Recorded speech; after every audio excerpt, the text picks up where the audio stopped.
নমস্কার, আমি ইন্দিরা কুণ্ডু। আজকের বিষয় হলো নারী নির্যাতন। ওই পুরুষতান্ত্রিক সমাজ, আমি এক নারী বলছি। আমি সেই নারী, যে নারী আমি ভালোবাসা দিয়ে সংসারে আগুন নেভাতে পারি। আবার আমি সেই নারী, যে সংসারে হিংসার আগুন জ্বালাতে পারি। আমি সেই নারী, যে তোমার স্নেহ আদরে বুকে আগলাতে পারি। আবার আমি সেই নারী, যে তোমার অন্তর করে দিতে পারি প্রতারণায় ক্ষত বিক্ষত।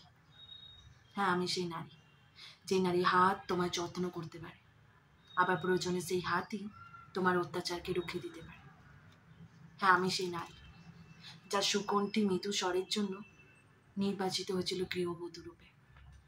আবার আমি সেই নারী, যে অন্যায় দেখলে আবার উচ্চস্বরে প্রতিবাদ করতে বিন্দুমাত্র দ্বিধাবোধ করে না।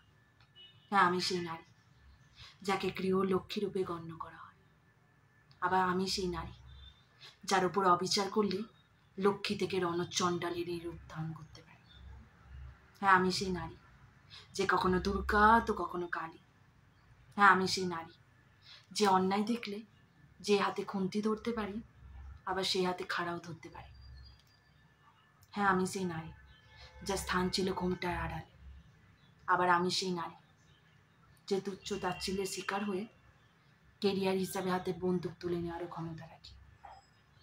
ওহে পুরুষ, তুমি যে নারীকে স্ত্রী পেয়ে করছো জ্যান্ত দহন, আঘাতে আঘাতে করে চলেছ ক্ষত বিক্ষত। পুরুষ, তুমি কেন হয়ে যাও ভুলে? তোমারও যে জন্ম হয়েছে কোনো এক নারীরই থেকে।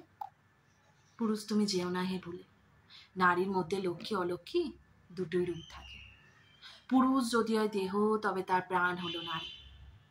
পুরুষ, তুমি যাও কেন হে ভুলে, সেই অসীম শক্তিশালী অসুরেরও পরাজয় হয়েছিল কিন্তু সামান্য এক নারী মনে করা দুর্গা তথা নারীরই হাতে।